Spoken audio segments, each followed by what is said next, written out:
അങ്ങനെ കുറേ ദിവസങ്ങൾക്ക് ശേഷം ഏട്ടനാണ് കേട്ടോ എന്നെ ഇന്ന് വിളിക്കാൻ വന്നിട്ടുണ്ടായിരുന്നത്. സത്യത്തിൽ എൻ്റെ ലാബിൽ നിന്ന് വീട് വരെ കുറച്ച് ദൂരം മാത്രമേ ഉള്ളൂ. പക്ഷെ ഞങ്ങളിന്ന് കുറേ ദൂരം ചുറ്റി കറങ്ങിയാണ് വീട്ടിലോട്ട് പോകുന്നത്. ചുളുവിലൊരു റൈഡ് ഒത്തു കിട്ടിയപ്പോഴത്തേക്കും ഞങ്ങൾ അത് വേഷമായിട്ട് ആസ്വദിച്ചു. പിന്നെ വീട്ടിലോട്ട് പോകുന്ന വഴി കുറച്ച് സ്നാക്സും കാര്യങ്ങളൊക്കെ വാങ്ങിച്ചു. നൈറ്റൊക്കെ ആയപ്പോഴത്തേക്ക് ഏട്ടൻ പറഞ്ഞു നമുക്കിന്ന് പുറത്തുനിന്ന് ഫുഡ് കഴിക്കാമെന്ന് പറഞ്ഞിട്ട് പോവാൻ റെഡിയായിക്കൊണ്ടിരിക്കുകയാണ്. സത്യത്തിൽ ഞങ്ങൾ ലൈഫ് സ്റ്റൈൽ ഒരുപാട് മാറിപ്പോയി. രണ്ടുപേർക്ക് 2 ഡ്യൂട്ടി ടൈമൊക്കെ ആയപ്പോഴത്തേക്കും നൈറ്റ് റൈഡും നൈറ്റ് ലൈഫൊക്കെ ഞങ്ങൾ ഒരുപാട് മിസ് ചെയ്യുന്നുണ്ട്. എതുമയാണ് കേട്ടോ കൂടുതൽ മിസ് ചെയ്യുന്നത്. അവനൊരു റൈഡൊക്കെ കൊണ്ടുപോയിട്ട് കുറേ ദിവസമായി. അപ്പോൾ ഇന്ന് അങ്ങനത്തെ ഒരു ചാൻസ് കിട്ടിയപ്പോഴത്തേക്കും ഞങ്ങൾ വിചാരിച്ചു പുറത്തോട്ടൊക്കെ ഒന്ന് പോകാമെന്ന് വിചാരിച്ചിട്ട് ഒരു നൈറ്റൊക്കെ ആയപ്പോഴത്തേക്കും ഞങ്ങൾ ഇറങ്ങി. വിഴിഞ്ഞെത്തി ഒരു ഫാമിലി റെസ്റ്റോറൻറ്റിലാണ് കേട്ടോ ഞങ്ങൾ ഫുഡ് കഴിക്കാനായിട്ട് വന്നിട്ടുള്ളത്.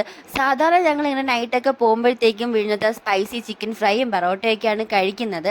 എനിക്ക് സ്പൈസി അത്ര ഇഷ്ടമല്ലാത്തതുകൊണ്ട് ഞാൻ അത് കൂടുതലായിട്ട് പ്രിഫർ ചെയ്യാൻ പോയിട്ടുണ്ടായിരുന്നില്ല.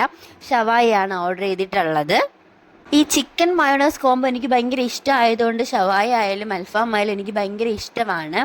പിന്നെ കുറേ നാളെ ഞങ്ങൾക്ക് ഇങ്ങനത്തെ ഒരു ഫാമിലി ടൈം വീണ് കിട്ടിയിട്ട് പ്രതീക്ഷിക്കാതെ കുറച്ച് ചേഞ്ചസ് ഒക്കെ വന്നപ്പോഴത്തേക്കും ഞങ്ങൾ ഒരുപാട് നല്ല നല്ല മൊമെൻറ്റ്സ് ഒക്കെ മിസ് ചെയ്യുന്നുണ്ട്. പക്ഷെ കിട്ടുന്ന അവസരങ്ങൾ ഞങ്ങൾ നന്നായിട്ട് യൂട്ടിലൈസ് ചെയ്യാറുമുണ്ട്.